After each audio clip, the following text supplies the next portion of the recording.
Welcome to the Nebula Music Podcast, an interview series where I talk to some of today's most influential musicians, bands, artists, entrepreneurs, and basically anyone who's killing it in the music industry. Today, I'm excited to be speaking with Dmitry Gorodetsky. I'm very excited because not only did I actually pronounce that name correctly, this guy is a very phenomenal bass player, amazingly talented, and is playing for Charlie Puth, an amazing artist who's basically killing it in the pop game. And in order to play for Charlie Puth, you absolutely have to be the best of the best, and Dmitry is no exception to that. But I'm very excited to share his story because his story just blew me away. And I really can't stress that enough. He had a lot of challenges that he had to overcome. And frankly, I am inspired after listening to him tell his story. And I really want to share that inspiration with you guys as well. At the end of the interview, if you enjoyed it, please consider subscribing because I do this every week. I bring on amazing musicians and artists and anyone who's basically doing cool things in the music industry because I like to understand how it is that they do it and really understand what keeps them motivated and inspired. So let's not waste any more time. Let's dive right in.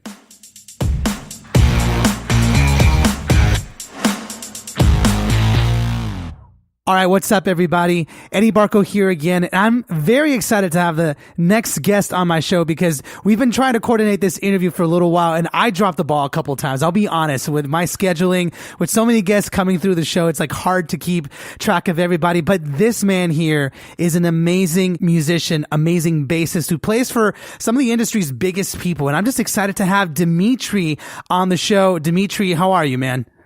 I'm good. How you doing, Eddie? Dude, I'm excited to have you on the show. And I got to tell the listeners real quick, you're so chill. I like the first second that you answered, you were just like, hey, man, I'm here. I'm just hanging out. And I love talking with people like that because it gets rid of the pressure. We're just honestly just talking about stuff. Like, I love your vibe already, man. And I'm excited that we get a chance to just hang out and talk about like your career and, some of the artists that you play with. But, to start off, man, why don't you go ahead and just catch me up a little bit with what you're up to? Maybe even like a little bit about your backstory, maybe where you're from, and we'll just take it from there.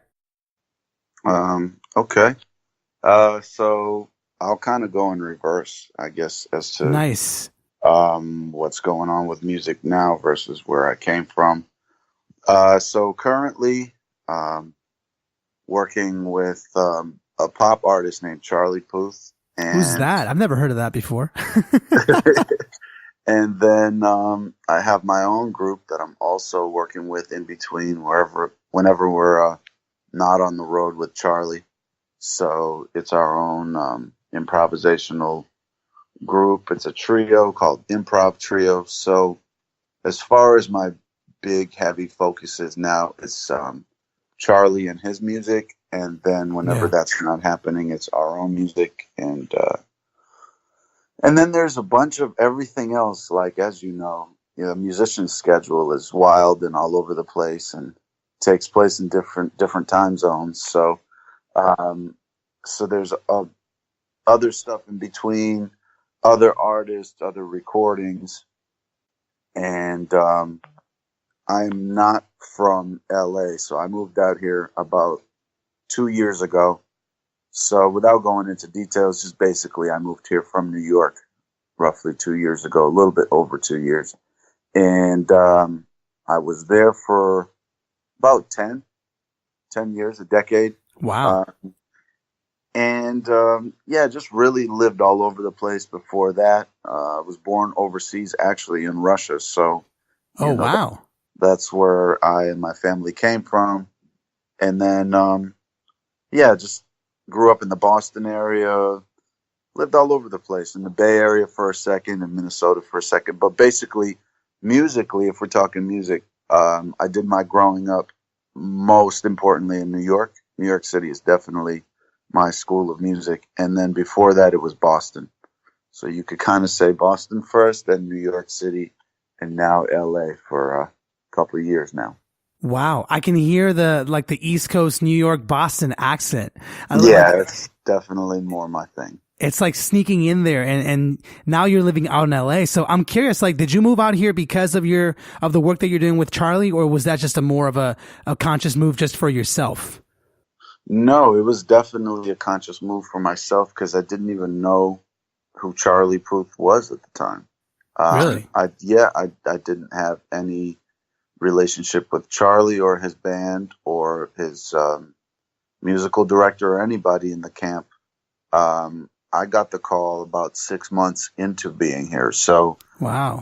I came out here with, pretty much nothing, man. Pretty much nothing. If you know anything about New York living and New York musicians, we just basically, most of us are just scraping by. Yeah. It's like, New York City's a grind, man. And it's a beautiful grind, but it can be tough too. So a lot of times it's really hard to save up money while you're living in New York to move to another place. Yeah. So if you ever leave New York City, unless you got like a spouse and you've managed to save up a bunch of bread, you're going to be coming to the next city with just your experience, man. And, whatever you own. But I definitely came out here with pretty much nothing. And how's the difference, if I can ask you? Like, obviously, I understand that New York is always on like the top 5 most expensive cities in the United States. I mean, it's just a fact. And Los Angeles tends to sort of be in and out of that top 5 list every now and then. But I'm curious, like, from someone that's come from one of the hardest cities to basically, like you said, like financially wise, especially when you're pursuing something creative, something that you're passionate about, and there isn't a lot of money from the very beginning, at least. What's the difference in your opinion? Like moving from New York and then to LA, is it easier, do you feel like, to be sort of established out here, or is it about the same? I mean, as far as being established, LA is definitely a challenge. Definitely a challenge. Maybe as much as New York is, but in a different kind of way. Yeah. But if we're talking financially and cost of living, quality of life, those things, it's funny because a lot of LA folks have a hard time believing me when I tell them, man, I feel like I'm getting a little discount out here. I'm getting a little break. And cats are like, what are you talking about? Rent is out of control. Have you checked the rent in Hollywood? Have you seen what cats are paying? Yeah. Forever in Inglewood and Pasadena, it's all crazy. And I'm like, yeah, you're right. It's all crazy. But Brooklyn is the number one destination for musicians in New York City, although some cats live in Manhattan and the Bronx and spread out over Queens and Staten Island. But BK is that place where most of us lived and do live. And have you checked the prices there? It's like out of control. Give me an example, because I haven't checked any of the prices at all. The example is what a cat might be paying for in Brooklyn for a room, you can have a studio apartment for in LA. Oh my God. That's it. And that's a lot of cheese, dude. Holy shit. Yeah. Yep. My sister still lives in Manhattan, in Washington Heights, up at the top of the island. And her last place, not currently, but her last place, she was paying $1,100 for a room, not to herself. Wow. For $1,100, you can have a studio in LA. You can live by yourself. You know what I mean? So I mean, Brooklyn is the number one most expensive, from what I heard, last I checked, most expensive real estate market in the country right now. So even more than Manhattan, it's just like shooting through the roof. So yeah, LA is super expensive. Definitely cost of living is high here, and is definitely lower than what I'm used to. So it kind of feels like I'm getting a little break, like, for example, gas prices. Our gas prices are pretty much the same across the 5 boroughs. So no matter where you fill up, because I used to drive in New York too. I had a car. Yeah. No matter where you fill up, you're going to pay roughly that same rate, unless you're like in a few, very, very like high maintenance areas. But over here in LA, it's like there's a $2 spread depending on which gas station you fill up for. So you just save your money and I mean, save up your gas and fill up at the cheap gas station. You know what I mean? True. So for us, and what New Yorkers do is we cross state lines for that. What? We actually go to Jersey. Yeah. We go to Jersey to fill up on gas because their tax system and everything is lower. So cats will not fill up till they go back to Jersey in order to get the cheaper Jersey gas, which is like 30-40 cents cheaper. But Wow. here, you don't really have to do that. You can just roll around the city until you see a cheaper gas station. Just don't fill up in Beverly Hills or something. So overall, you would assume, or at least based on your experience, financially wise, obviously it's up there. LA isn't necessarily a cheaper place to live. It's one of the most expensive cities. Yeah, just it still feels like it's a little less than New York. Yeah. Well, that's insane. Now, I'm curious. You did mention that there's a lot of cats that are out in Brooklyn, and I'm not sure if maybe you understand the answer or at least know the answer, but I'm curious, like, why is that the case that a lot of like the musical cats are in Brooklyn? Because I know that it's true. I know that it tends to be like a hub for a lot of creative people and especially musicians. I'm curious, like, why is that the spot though? Yeah, it's definitely the spot, definitely the hub. Well, it used to be not that way. It used to be that the hub for creatives and musicians and artists in general coming to New York from all over the world, because it's that kind of a destination, was the city. It was Manhattan. Yeah. Folks would live in Harlem. Folks would be living in the Lower East Side, especially. East Village was creative central. Artists, photographers, painters, musicians, all that. The city just basically got too expensive. It got outrageously expensive for musicians who we're not like at the top of the tax bracket. So, we're always looking for a kind of reasonable, cheaper rent, something affordable. We don't mind kind of, roughing it a little bit as long as the rent is a little lower. So the city just got to a place where it just got to be impossible, man. And so cats had to move out of the city, and they'd look for the obvious, the nearest commuting points outside of Manhattan itself. And those two, the easiest ones to get to are Brooklyn, right across the river, across the Brooklyn-Manhattan Bridge. And also Jersey. A lot of people went to Union City, Jersey City, Hoboken, all the areas, Hackensack, like right across the river that puts you in Manhattan in 10 minutes, if you take the right train or the right car. Same thing in Brooklyn.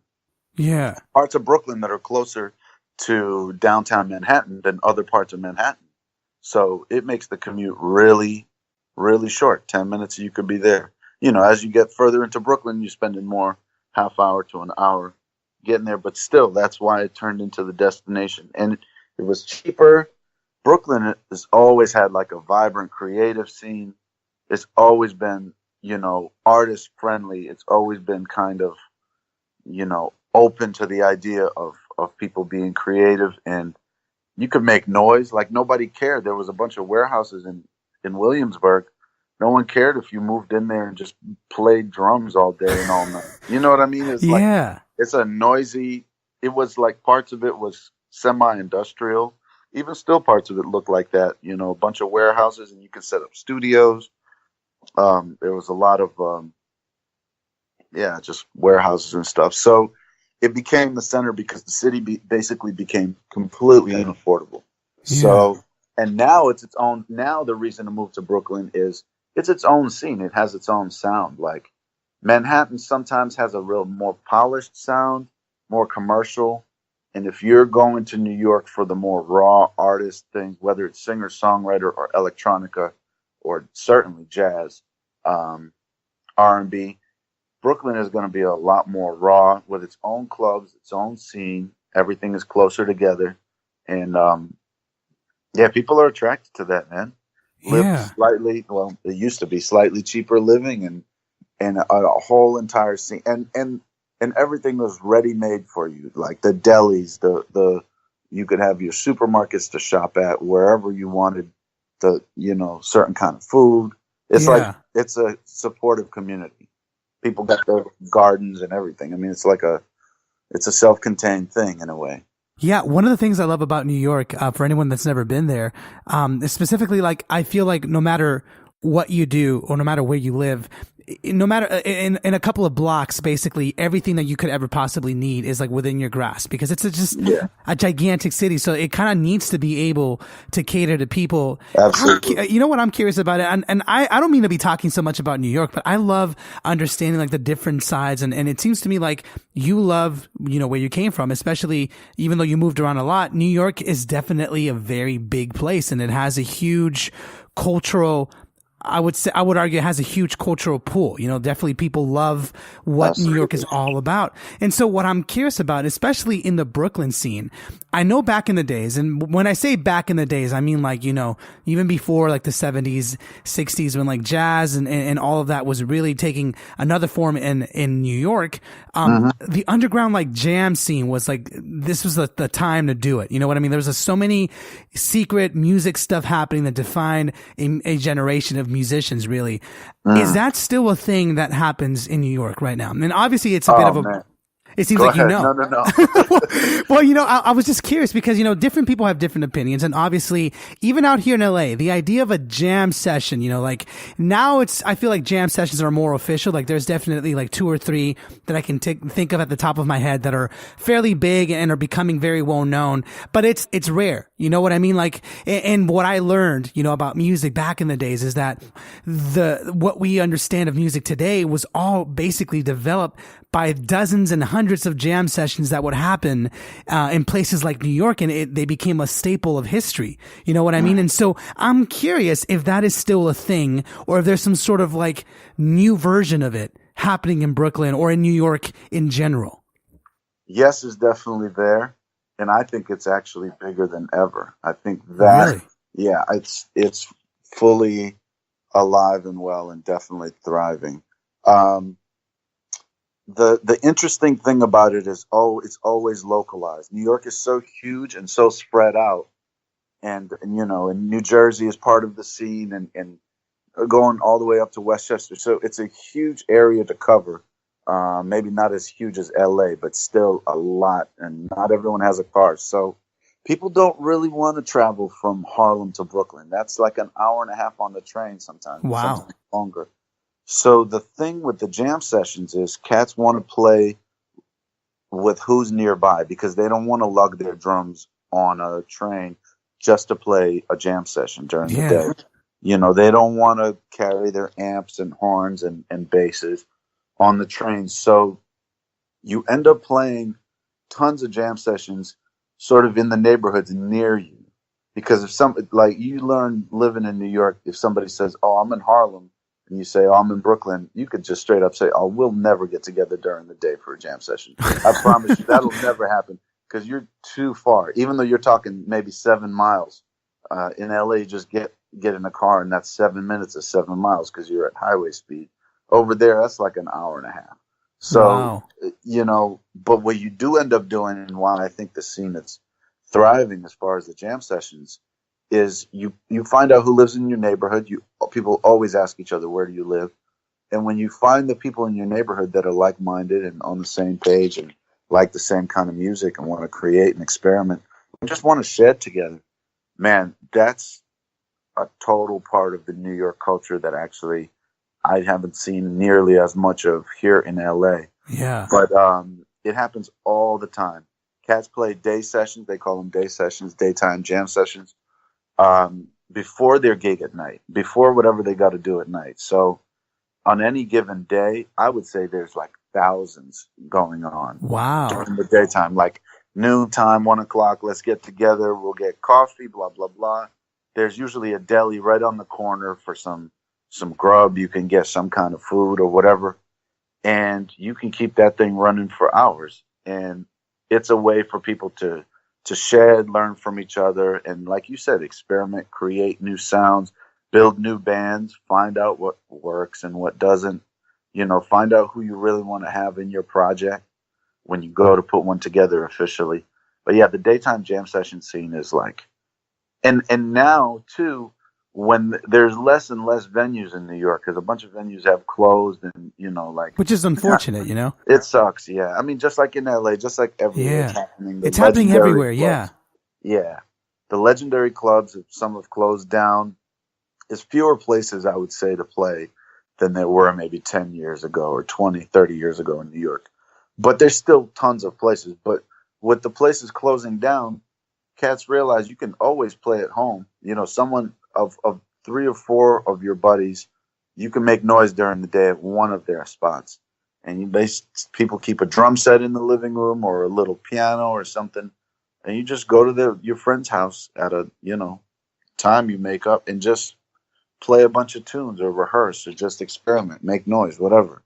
And I mean, I moved to New York as a jazzer with just an upright bass, and that's all I ever did was daytime jam sessions. Because it's like if you don't have gigs, at least you can play those daytime sessions and learn a lot and get to a level where people do call you for gigs. So that culture is definitely alive and well, and it's creative. And yeah, you'll play 4 hours during the day and then another 4 hour hit at night. And that's a typical day. Wow, I feel like I'm missing out on a gigantic I feel like scene. I'm missing out at this point too. Well, you know what's interesting, and it's why I ask these questions is because I'm always curious by the different vibes that each city brings, and I'm very fortunate enough to interview lots of different musicians from different backgrounds from all around the world and different cities, and it always amazes me to try and figure out like how their musical style was created, because a lot of it has to do with the city that they're a part of. I mean, I feel like that city that you're part of sort of speaks through you, and then you go around the world and sort of speak your mission to wherever you go. Do you feel like those jam sessions helped you create your style that has sort of contributed to your success today? Totally. I'm not going to say, oh, I'm the New York sound or I'm this and that. That's really and arrogant. But I will say this, and I'm proud to say it, that New York left a huge stamp on me. Yeah. It sounds like it. I don't know how much I contributed to the city, but the city definitely contributed to me.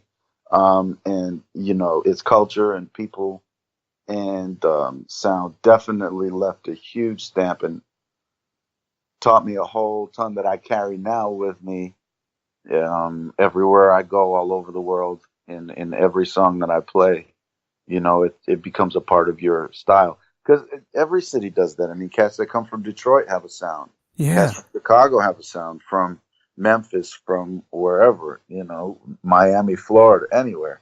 So New York is real strong. It's an aggressive city. So the personalities and the playing style tend to be kind of bold and in your face and sort of, slightly an aggressive kind of a sound that sometimes LA has more of a chill thing, because of the culture too. And you got to respect that. Like, it's a gorgeous, beautiful place with beaches and sunshine every day. We're all surfers out here, man. Yeah. Like it's cool. It's chill. I get it. It's just, we come from a slightly different kind of thing, and there's beauty in the difference, and it's all good. But yeah, the city definitely leaves a stamp. New York is do or die, man. I mean, they used to say Bed-Stuy do or die, but it's like the whole city is do or die. Now it's definitely softened up. It's more corporate, it's a little more Connecticut muffins instead of, like a rough bodega. But it's still got an edge. When you go there, you can still feel the spirit of the city and the people. It's definitely got an edge. So if you're in that long enough, you can't escape it, man. I promise you, it affects you and turns you into a different kind of a musician, different kind of player. So, we go for blood a little bit, at least. I love that, man. No, I absolutely love that you're very raw. That's definitely something that, if for anyone out there, some of the fans listening, like if you're not in LA or New York, there are a lot of people that visit either city can tell you right away that in a way they're kind of like polar opposites. Here in California, like you described, it's very much beaches. That whole we're all surfers thing is not true. Not everyone is a surfer. I happen to surf, but not everyone knows how to surf. But it's like the difference of personalities. I feel like you're right. LA is a little bit more laid back. New York can be a little bit more like to the point. Let's get things done. You either do or you die. Fast paced, aggressive, in your face. Are we doing this or not? Kind of thing. And I love that because there's no time that's wasted. You just do it or you don't. And so I'm curious.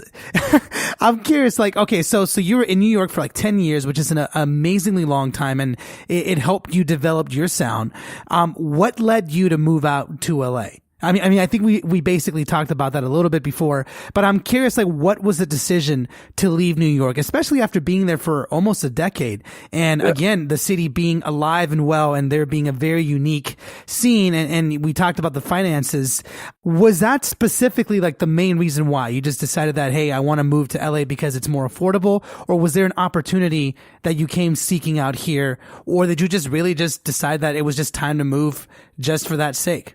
Yeah, absolutely. No, I didn't even really know that LA was more affordable. I mean, as far as New Yorkers are concerned, LA is just another really expensive place too. Like, I mean, it is. It really is. No, it really is. Yeah. So no, I didn't come here for the discount. And most New Yorkers wouldn't, to be honest with you. We got a lot of pride in our city, and we love so much. You get addicted to New York, like, as you should, man. As you should. Yeah, it's a great city. The late night lifestyle.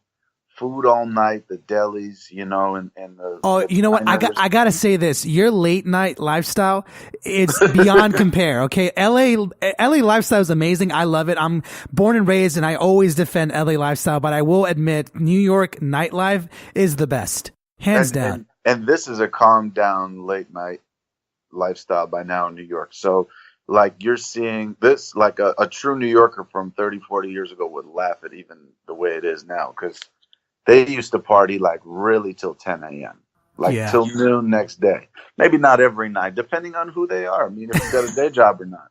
But yeah, right now, it's like the city, the latest you can get a drink is maybe 4 a.m., which I think LA tried to pull off this past year and it just didn't work. I mean, they're trying to extend it to like 2 a.m, something like that. Yeah, you guys roll up the sidewalks pretty early here. That's what to a New Yorker, it feels like we're just getting ready to go, and you guys are like last call. You shut it down. I'd be leaving my house sometimes at midnight or 1 a.m. to go out in New York, and that's the time that everybody's going home in LA. So, to get back to what we were saying, I didn't come here for the slightly cheaper rent or anything like that. We don't even really know that as a New Yorker. And if it was just that, we would stay. To be honest with you, a lot of New Yorkers, they're cool with the miserable weather. I mean, they don't love it, but you learn to live through the 4 seasons. You learn to live with the expensive rent and the crazy traffic. Like, you kind of just learn to, deal with all of that. So it's usually not that. If it was just that, I would have never left New York. The thing that really made me go was something that you mentioned, and you actually kind of gave an answer to your own question in a way earlier, and that's that LA is exactly opposite. Well, the way I like to describe it at this point, it's the other 50%. If we were to take LA and New York, and not to discount the other great American cities that are super dope, but as far as industry, music scene, trends, creativity, opportunities to work, and just sheer volume of music being made between LA and New York, Nashville, please don't be mad at me. They're the stepchild over there in the corner. They're amazing, man. Oh, absolutely. Incredible. I love Nashville. All the props to them. Love them. But for me and for a lot of us, if it's not LA, it's New York. If it's not New York, it's LA. Like, those two cities, unless you're going to be making country records, and then you got to go to Nashville or country tours. But the two cities that I focus on, being New York and LA, are sort of each a 50% of the big total. And so when you combine the two, that's when you get the full 100% of, well, the Grammys are going to be either in this city or in that city, or the next huge record is going to be made either in New York or LA. Or if you're taping a huge national TV show, you're going to be either filming in LA or in New York. You know what I mean? Yeah. Whether it's Oprah or Jimmy Fallon or Ellen or whatever. So it's spread between 2 cities, but they're distinctly different. And what one has, the other totally doesn't have, and vice versa. So it's the other 50%. So for me in New York, I was working a lot. Sometimes I'd be working 7 nights a week, sometimes more than 1 gig a day. So wow. I was definitely hustling and playing a bunch with great musicians, but there was things that were not happening for me in New York, and eventually I realized that it's because of just my location, where I was in my proximity to what I wanted to do. So Yeah. New York is really self-contained, and all the gigs are pretty much lead to more New York gigs with greater and greater musicians in somewhere in the five boroughs. LA has a lot of tours going out of it. Yep. LA tapes a lot of TV, and a lot of records are made here in LA. So the three things that I really wanted to have more of in my career and in my music life, I wasn't getting as much of. I was doing a little TV. I was doing a few little tours here and there, popping out of town, out of New York, and some recordings on a few, mostly independent records, independent artists.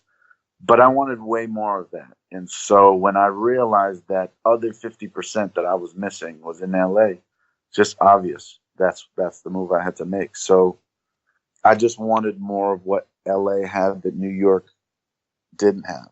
Yeah. You know? So my three goals were do way more TV, play on more records, and be more of a studio musician. Produce and as a player too, and be on big tours. That's just what I wanted.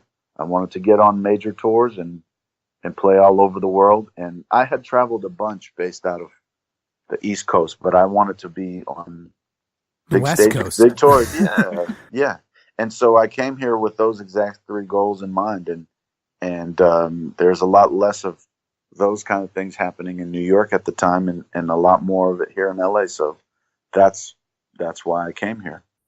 And you know what? It's interesting for me. Well, let me ask you this in this way. Was it difficult to make that choice? Like, obviously you understood what you wanted, and you understood that the solution was out here, but New York being such a beast and being such a gigantic culture of its own, like you even mentioned a little earlier too, it can be a little difficult to leave something like that. And so I'm curious, like, did you ever think to yourself, like, man, I'm crazy to leave this whole scene behind? And was it difficult to finally like purchase that ticket and just like fly out here? If that makes sense. Yeah. Great question. It was definitely difficult, and it was difficult for even once I got here. It was still difficult, to not miss New York. I would, because you went straight to Inglewood, like you told me, right? Yeah, yep, straight to Inglewood. I found a roommate situation there, but the way I consoled myself and what I told my close friends, because I didn't even tell a lot of people that I was leaving New York. I told them that I was going to be working both coasts.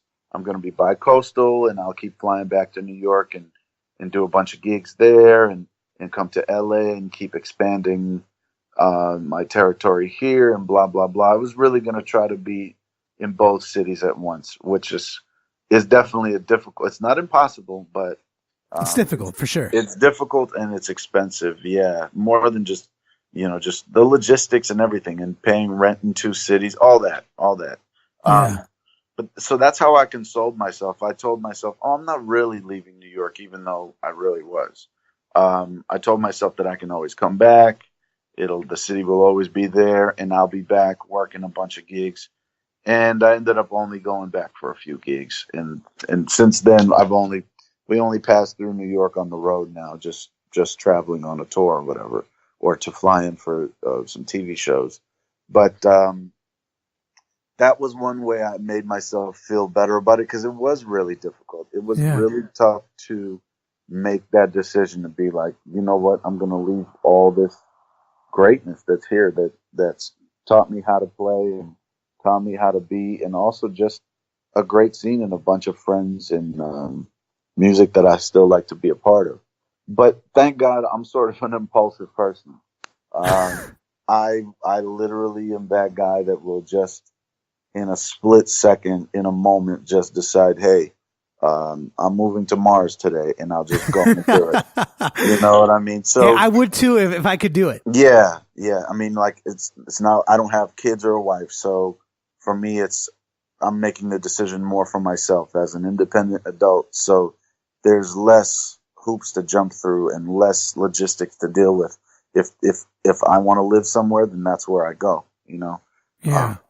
But yeah, it was, in the end, it was just an impulsive decision to be like, yep, I'm going to LA. I had come out a bunch of times and snooped around. My sister lives out here, so I was always visiting. And she was kind enough to let me stay and kind of like check out the scene a little closer, see what was going on, how cats were playing and how they were working. And then I was just sitting in New York, and I just made that split-second impulsive decision. So that's when I just took the leap, and I did not fly, man. I flew only when I was, like I said, checking out the scene and snooping around here. I actually you drove out here. Yeah. Because Oh. I have an upright bass, so I didn't want to, you know, that's a big part of my playing. So I didn't want to ship that out here on a truck. You can ship it. I mean, it'll probably get there safe, but it's like somebody else handling it, and it's your baby, expensive. Man. Yeah, and it's expensive. I mean, I probably would have paid as much for that as I did coming across the country in gas in my truck. So I had a vehicle. I always did, pretty much in New York. And just put the bass in the truck and a couple of my possessions, a few electric basses, some clothes, and I was off, you know. But I drove, and it was a beautiful drive. I had been cross country a bunch of times, and I loved the drive every time. And I took a different route through the South this time. And yeah, it's gorgeous, all that scenery and countryside. So yeah, no flight for me, man. Drove straight through it, man. I love that. I envy that drive. I wish I was taking that drive right now, because it's a beautiful drive, especially going through the South. You know what I'm curious about? I'm curious, like, obviously, so you're an impulsive person, and honestly, I feel like a lot of us musicians are pretty impulsive, you know, as it is. As far as the normal quote unquote human being goes, we're very impulsive people. Yeah, I mean, we're different. We're very different people. But I'm curious, like, do you feel like, in terms of, you know, musicians exchanging sides, and by that I mean, you know, New York scene and LA scene, do you feel like that's a sort of movement that's happening right now? Are there a lot of like New York East Coast musicians that are coming out to LA because they're trying to get that other half, or do you feel like it's pretty rare? It's a huge wave, man. Right now, I can tell you 7 of my bass playing homies from New York alone are here now since I moved. Wow, that's quick. Yeah, it's quick. It's happening fast, and it's in pretty big numbers.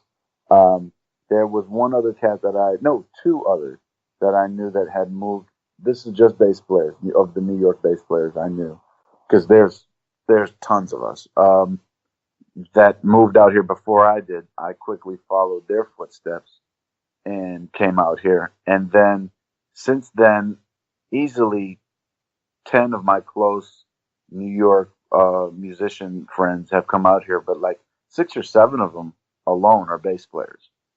So a whole clique of us that used to exchange gigs in New York are now exchanging gigs out here in LA, and, you know, integrating into the scene here. That's crazy, man. I mean, but it's a huge wave. Singers, guitar players, keyboard players. Yeah, New York is I don't know if it's because it's saturated or it's gotten too expensive, or cats just want to change, or they want the other 50%, whatever it might be.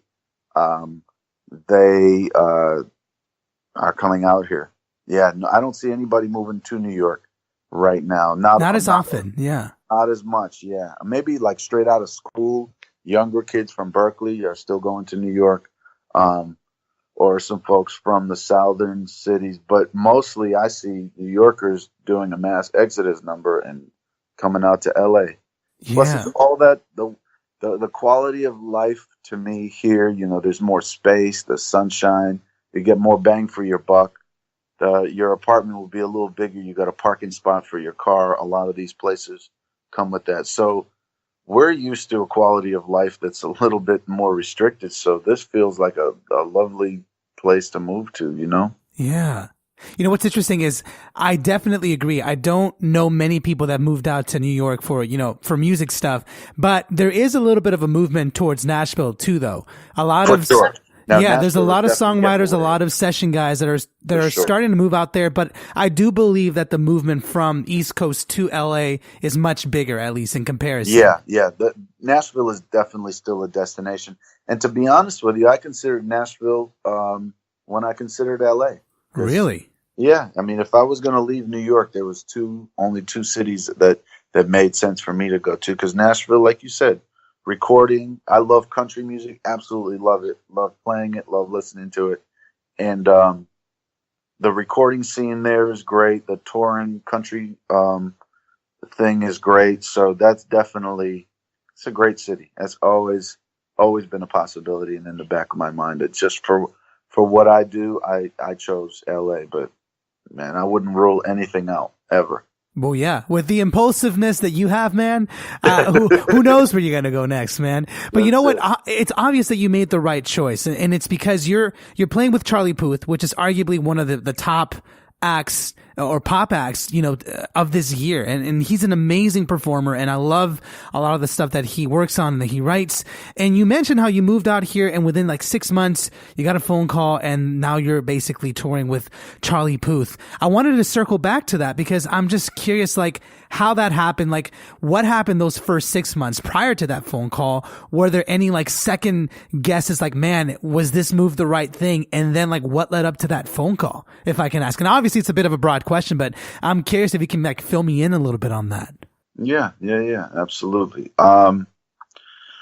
Let me see. Yeah, the first 6 months were super interesting, man. And to be honest with you, I expected that 6 months to last 3-4 years, because Really? that's the other thing about New York is getting going in that city takes so long that I expected the same kind of thing to happen in LA.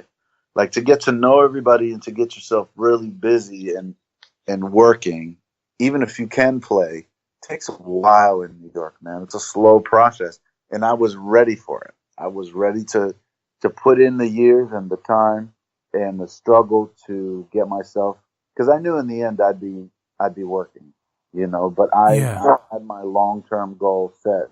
Even though the impulsive thing is quick and in the moment, the long-term goal is I'm going to be a busy working LA musician fulfilling my dreams. And so I was like, cool. If I got to starve 2-3 years, I'm built for this. Like I can do this. New York has taught me all about skipping meals and grinding and making minimal bread on gigs and blah blah blah. So it's like, I was just like a soldier going into a battle. No problem. I know how to do this. I'll scrape by as long as it takes, because in the end I know I'll be good. And so with that mindset, I really definitely struggled the first 6 months. It was definitely rough. I mean, I couldn't even afford furniture, so I was sleeping on the floor. I didn't even have a bed. I was just sleeping on the floor. My room was large but empty. It was a roomy room, but you had the space you wanted now. I had the no space furniture. I wanted. Yep, and I couldn't even fill it up because I only had the things I basically brought with me cross country. But I just went out and tried to meet people and get some work going, and played in church. A friend of mine connected me with a church that needed a bass player.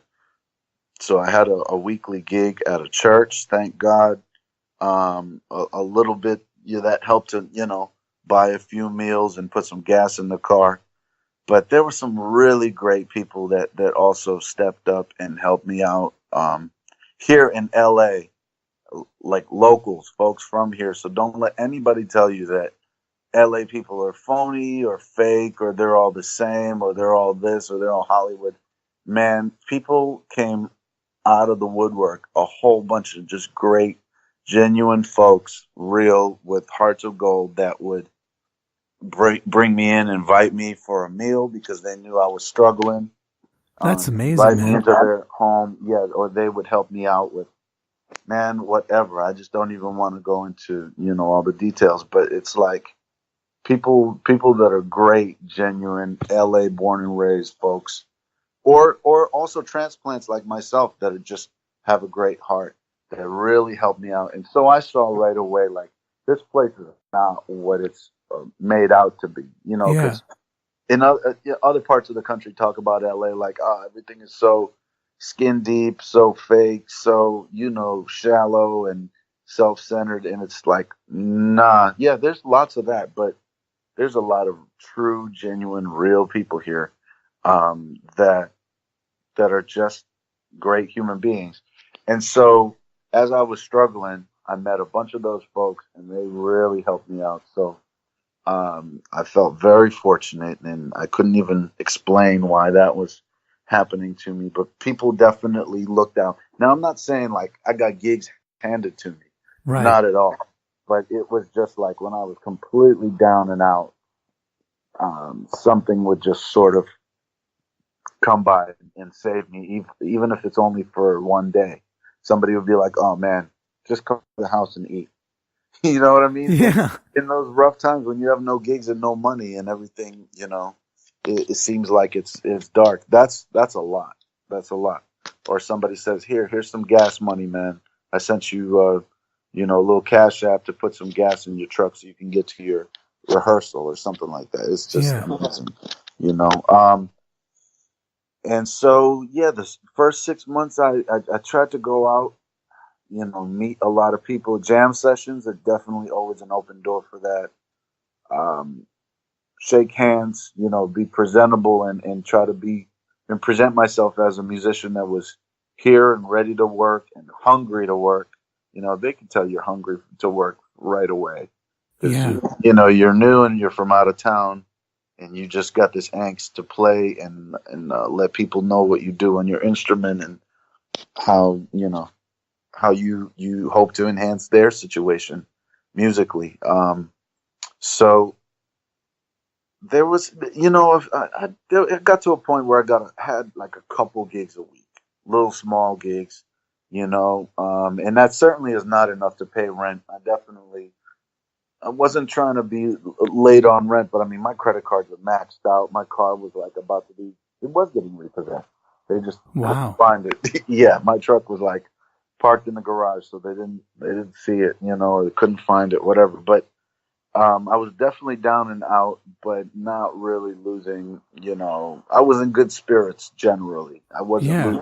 losing my ambition, because like I said, I was ready for that. New York had made me into a trooper as far as being able to withstand those kind of situations. As long as I could see the light at the end of the tunnel. And basically, right away, I started to get confirmations that this was the right move. I came to the right place. LA was right where I was supposed to be, even though it was tough at first. And I just kept pushing onward, man. I know it sounds kind of corny, but it's like I just kept Well, going. it's true. It's Yeah. corny because it's true. Yeah, but it is true. And you know, I met as many musicians as I could. I was trying to get on some gigs and some recordings. I did get a few TV calls right away, which were like an unexplainable blessing, Yeah. because of the check and also because that was my goal. My friend DW, Dwayne Wright, his name is Dwayne Wright. He's an amazing bass player, amazing person from New York. He's Jill Scott's bass player for years now. Oh, nice. Been in Jill's band. Great friend of mine, great human being. He was doing these tapings at Revolt TV with a bunch of different artists. Revolt is owned by Diddy, but it's his like music channel, Yeah. a TV channel that tapes right here at Hollywood and Highland in the mall. They have a studio, and Dwayne subbed a bunch of stuff to me, to play a little bit on guitar, but mostly on bass. I kind of did it on both instruments, and MD those situations when he was out of town, when he couldn't make it. So, when he couldn't fly in from New York. So I that did happen within the first few months, and that gave me a lot of encouragement and made me feel like I was on the right path. And it definitely helped with the bills. So I'm super grateful for that. And that was sort of confirmation I'm in the right place. And then, I'm still sleeping on the floor, still struggling, and considering selling my bass, pawning my bass to try to eat, Yeah. in the thick of it. And I got a call from I got a text message one time, out of the blue, pretty random. Um, I had only met him once before, from Charlie Puth's new musical director. Um, he he had just become Charlie's new musical director, new to the account, and it seemed pretty random to me, and it was like that was about a half a year and about 6 months into moving here, and it was insane, man. I definitely was overwhelmed, and he first just asked me to do one TV show. He said, "Here's the rehearsal date and a TV date, and we're just doing one show." And then after that went well, then other stuff, you know, uh, in Charlie's schedule opened up, and we started doing more. And then there was a tour soon after that for Charlie's Don't Talk tour, which is the Don't Talk record Yeah. that had already been out. But yeah, it was completely random, and it was amazing, and it was overwhelming, and it definitely saved me from sleeping on the floor, because the first thing I did when I came off of that tour was buy myself a bed, and Nice. so that I could actually sleep somewhat comfortable. But I had gotten used to sleeping on the floor, man. It was weird. I did it for we just adapt to anything, man. So after a while, it kind of felt comfortable down there, as weird as that is. Yeah. I still took the bed though. But yeah, you know, that's sort of how the Charlie thing came about. It was pretty random. There was no audition. Folks always ask if there was an audition or what. There really was not. And yeah, it was just getting, I guess, a call picked out of the crowd, out of the blue, just like that, from the musical director, and then it's developed onward. But in a way, it's like that first gig was an audition. It was like an audition, Yeah. because if you don't do well on that first one, you're not getting that call back. You know what I mean? Yeah. I gotta say, man, I just love sitting back and just listening to you tell your story, because there's a lot of things that I took away from what you were saying, and I just felt like amazed and happy for you that you finally have a bed. First of all, I think that's great. Pretty cool. Yeah. But you know what though? You know what I love about your story is that every time you start to tell me more about you, one thing I notice is that your personality and your attitude, and maybe it has to do with you living in New York for so long, or maybe this is just the way that you are wired. But to you, it seems to me that you either do it or you don't. Like you basically came out to LA. You were like, hey, this is exactly where I need to be. I don't necessarily have any evidence that I have to be here, but I know that I should be here because this is what I want. And you were willing to basically scrape by again here in LA, not have a bed, sleep on the floor. You were this close to selling your bass, which, to get to the point where you have to sell your instrument, like that's something that to a lot of people can be seen as like that's a sign that maybe this wasn't the right move. Maybe this is not it. Yeah. Yeah. But to me, that's a sign of like, keep going. Exactly. Which is odd. Like, is that how you've always been? Or do you feel like you sort of grew into that mentality when you went to New York and you had to grind away for years? I think it's a personality trait that has always kind of been there, at least partially. I don't know that much about signs. I'm a Taurus, so all people ever tell me is that we're stubborn. That's the only thing I say. So you guys are stubborn, and maybe that's what this is. Maybe it's a stubbornness, but this is a way to take advantage of your stubbornness if you have it, and actually make it into a positive quality, rather than arguing with someone when you know you're dead wrong. It's actually a perseverance, kind of a stubbornness. And so I think that's at least partially been there. But I also got to give credit not to the nature, but the nurture side too. And so the other half is definitely New York, just making a soldier out of anybody that lives there. Anybody, man. Girls, guys, young people, old people. They're a bunch of warriors, man. It's like there's no way to survive that city. You got to put up your wall. You got to put up your guard. That's why New Yorkers seem kind of cold and distant sometimes, or harsh, but yeah, it makes you tougher. So I think the combination of maybe my natural tendencies and personality. And then New York on top of that. By the time I was coming out to LA, I was pretty self-determined and pretty set on what I was going to do and how I was going to do it, despite, any kind of complications or challenges or barriers that stood in the way. But this is an interesting detail I forgot to mention, and I kind of did mention it, but not in this way. So I was considering selling my bass. It was this Music Man that I had that I'd played on a bunch of records in New York, and it was kind of like the bass that folks saw me with the most. And then that was the bass I've used on the first show with Charlie too. We did the Teen Choice Awards at the Forum, which is 5 minutes from my house in Inglewood. It's like the biggest, closest gig I've ever played, where I was like living 5 minutes away from the Forum, and is definitely in front of 20,000 or 15,000, whatever the Forum holds. So it was definitely a shock to be playing right down the street from my house with a major label artist, in front of so many people. But after the show, the checks take a while to come in. I don't know if you know, but yeah, they do. It can be a while. It can be a month. It can be longer sometimes. You don't just get handed the money as soon as you finish playing the song and come off the stage. So I remember that the struggle kind of continued. It was funny. It's funny for me to look back at it now. I played the show on the Music Man the bass that I considered selling.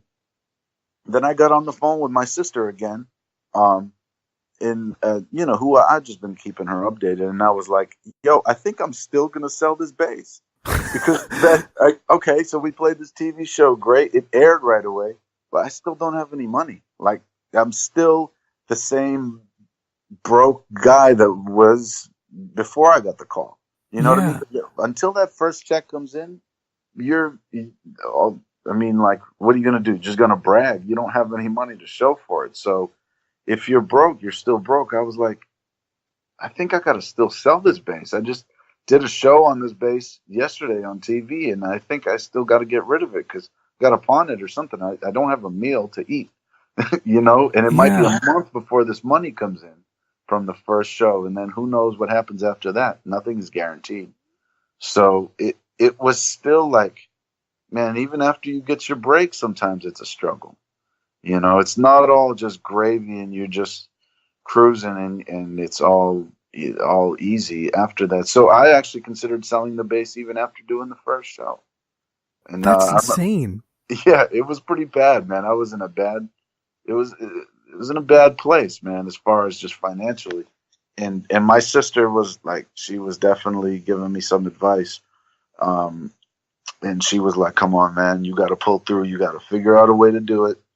Don't get rid of the bass because you're going to need that thing for the next gig, whatever that might be, with Charlie or with anybody else. And figure out a way to do what you got to do to not sell that thing because you're going to regret it if you put it in a pawn shop. Wow. So, yeah, it was a little do or die kind of a moment. But I didn't sell it. I still have it. I'm looking at it right now. It's sitting right here in my on a guitar rack. And I probably skipped a meal or something to make sure that I didn't sell it. But eventually that check came through, and I still had the bass, and I was a few pounds lighter, but it's all good. I made it, man. That should be the new fitness or weight loss trend. Just become a musician for a month. Yeah. Do you want to look good and be real slim and camera ready? Well, just move to a new city with no gigs, and your six pack will be showing before you want it to. Dude, honestly, man, like, I love hearing your story because one of the things I love about doing this podcast is I never know where the conversation is going to go. I love learning about people and why it is that they do what they do, but your approach to life, not even just music, just your approach to just being who you are and just doing what you want. It's admirable because, again, I'm sitting here listening to you tell your story, and I'm sure some of my fans are going to listen to this episode, listen to the story, and there's still this big disconnect that this happened to you. It sounds like a story. It sounds like almost like straight out of a TV show or movie, but it's very real. very much. It was very real. You reality. struggled. You lived through it. And here's the thing. It's like you mentioned this earlier, and I like to bring this up as much as I can in the show just to help other people really, realize this, is that a lot of the times we are always going to be in that tunnel, but you focused on that light that you could see at the distance. And obviously we're speaking metaphorically here. Yep. You knew exactly where you wanted to be. You didn't know exactly how it was going to happen. I mean, I know that if we asked your version of you 3 years ago, if you could imagine playing with Charlie Puth, I'm not even sure Charlie Puth was famous at the time, but like the point being is I'm not even sure if you could have guessed that, but you knew the steps you had to take and you were willing to get inside that tunnel, again, metaphorically speaking, and continue walking through the dark, being willing to sell anything you could until you reach that light. And then that light hit you, and then boom, now here you are. It's insane to me because you had to struggle through it, but you knew exactly what you wanted and you did it. Yeah, it's definitely a real story. It's my story, and it's not a story from very long ago. Like, I mean, this story is 1.5 years old. That is not going back very far. Like, all of my New York stories are older than that. Anything that happened to me in New York was before that. So this is very much like recent. This is like I said, less than 2 years ago. So it's I think it's just never too late, man. It never is too late. You can go through crazy things in life and create situations for yourself and struggle and persevere and win at any time. Like, it doesn't, you could start a new journey tomorrow and you might struggle for 2-3 years. And it'll be a very recent story for you in whatever phase of life you're in, but you can make it happen, man, and make it sound, and looking back on it, it might sound epic or something, but it's like, it can definitely benefit you to take on that kind of a thing. Yeah. There's so many, it's just, I'm amazed, dude. I'm amazed by your story and your story of perseverance. Like, you went for it, man. And I feel like you're being rewarded basically for like basically following your passion. And I'm so happy for you. And before we wrap it up, like, I'm curious, like, do you know what's next for you at all? Obviously you're still playing with Charlie Puth and you have your band that you're working on, but I'm curious, like, are you still just approaching it, just seeing what happens while you're out here in LA, living out that dream? Or do you have any sort of long-term goals past this point? I mean, yeah, there's definitely long-term and short-term goals. I'm dreaming about buying my own house out here. Nice. So that's definitely. You have even more space now.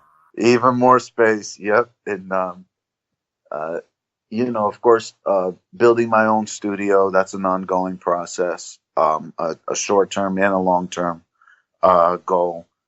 Producing records, playing on more albums, on more records, definitely, in the long run, but immediately too. So yeah, I'm always have a dream and the next goal, in mind. I mean, we're getting ready to do a lot of stuff and be real busy with Charlie, and he's been so cool. I just want to say, 2 seconds about this. He's really an incredible artist. I think even more than people might realize. As you know, I've been working with him now and for him for 1.5 years. And what you might not find out right away, you learn about the artist over time. And he's really an amazing dude. And I'm not just saying that just because I play bass in his band or anything like that. It's really, that's all of ours opinion in that, that have worked around him or with him. He's a super talent, like, as far as writing. Most of his songs are written by him. Pretty much all the songs you know him for are produced by him. So he's doing all his own production, all his own writing. Wow. Super hard worker. He's constantly writing and producing while he's on the road doing live shows. So most artists usually do one or the other. He's doing both at the same time, so that when he's done with a tour, he's also got a ton of new songs that are produced and written and recorded. So super hard worker, perfect pitch. He's no way. He's a truly super gifted musician. He actually finished Berklee. He's one of the few cats that went to Berkeley and actually finished and got the Wow. degree. Yeah, that is the case. A lot of Berkeley guys don't. Yeah. A lot of people drop out. It's weird, but yeah. Charlie actually finished, and like fully educated kind of musician, reading, writing music, improvising, soloing. He's got a heavy jazz background. I mean, sometimes we just sit around and listen to a bunch of Sonny Rollins or Sonny Clark records or whoever, Art Blakey, anybody, Bird, and super well-rounded musician too. Anything from the latest trap music to the oldest ragtime, and with Phil Collins and James Taylor in between. So it's like all genres on the table as far as Charlie's concerned. And a great musician, great cat to work with in rehearsals, on stage, the vibe on stage. It's just a pretty rare combination of things. Yeah. And his ability to write is insane. It's like he just constantly is coming up with new great music. So he's got an album coming out next month in May. I forget the date it drops, but some of the songs on there we're actually playing on. So he's included his band on like some of the tracks. So like that's dope, man. I played on How Long, the last track, that the last single that he had out on the radio. Was that you on bass? Yeah. Oh, dude, that's a sick bass line, man. Yep. That's me. We actually tracked that on a day off in Kansas. We were on the road somewhere, and we just tracked it in a makeshift studio in the back of his bus. He just kind of sets up a studio back there in his tour bus, and it was a day off, so Charlie was like, hey, you want to come play on a tune? And we just ended up just throwing it together. Wow. But there's other songs that we've been, myself and Jan, guitar player, have been playing on Charlie's upcoming singles, and he was kind enough to put the band in a video that's coming out too for another song called Patient.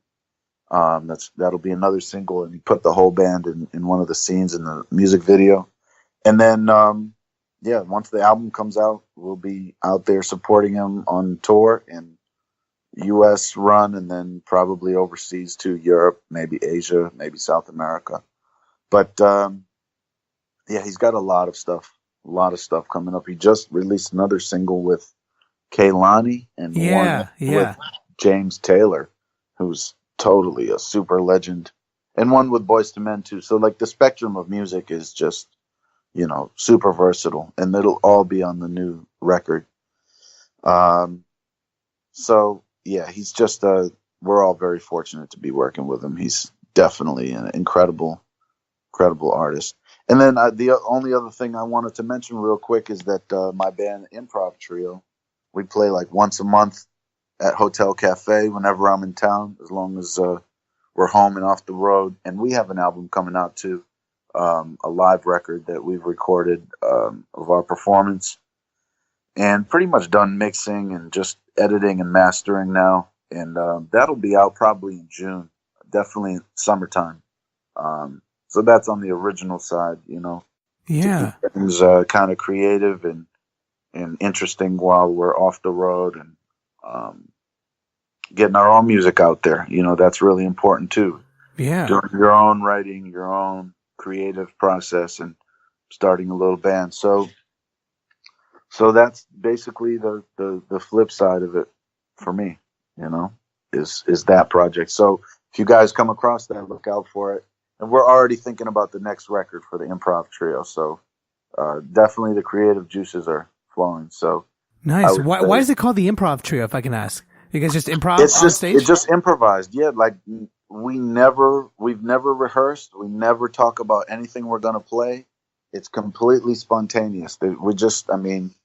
As a trio, we might meet up and say, hey, man, how was your week? Or where you want to get food afterwards. That's our rehearsal. That's about as much as we'll talk. And then we just get on stage and just play. So everything is improvised and in the moment, and we just listen to each other and play off of the moment. So that's why improvisation. Yeah, that's awesome, man.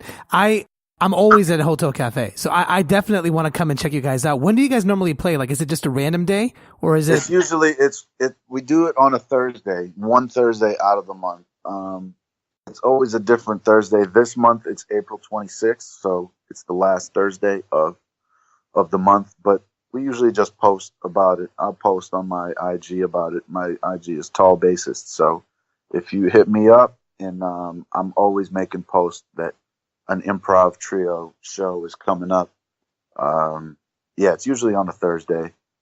Like I said, this month in April, it'll be the last Thursday of the month. And we're in the little room, the small room at Hotel Cafe, not the bigger. The one to the right, basically, guys. Yeah, the little comfy, more intimate, smaller room. I love that room. It is very intimate. It sounds great. It's warm. It fills up with people and good energy, and it's fun and easy to play. And so we actually have a spot.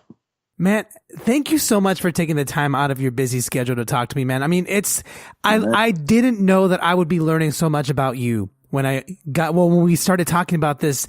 And it's just amazing to me. And I keep saying this, but I mean it. You know, I don't say anything I don't mean. And it's true. Like, I think your story is genuinely amazing. And I think hopefully it helps inspire a lot of my fans that no matter where you're at, no matter if it's LA, New York, Nashville, Detroit, other cities, whatever, it's never too late to go after what you want. And you gotta stay in it. You know, like, if you want something, if you can see that light at the end of the tunnel, you gotta stay in it, just like you did.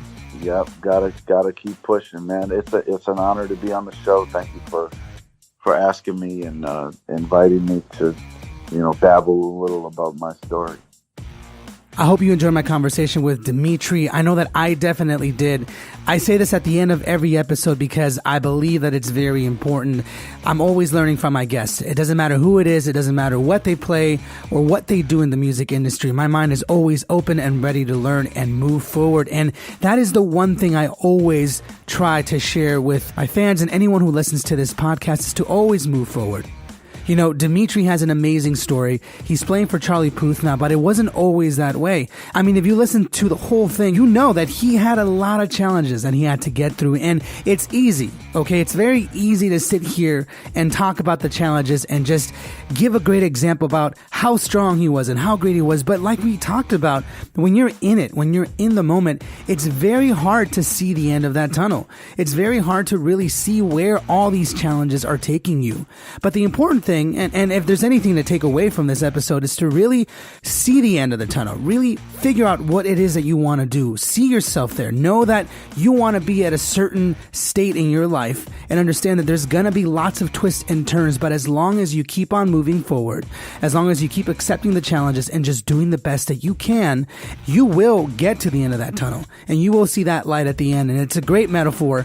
I love the fact that I got a chance to talk about this with Dimitri, and I really hope that you guys continue feeling inspired to push your career forward every single day. Now, if you enjoyed this interview, please consider subscribing to the podcast. You can go ahead and do it on Apple Podcasts, or visit my website and click that little big old button that's on the side that takes you and directs you to Apple Podcasts, because I do this every week, guys. I really do this. I try my best to bring on the best musicians and the best people in the music industry that are just killing it and that have inspirational stories, because that's really what helps us move forward, is constantly listening and being around positive material that helps us move forward. And also because I just have lots of great content coming your way.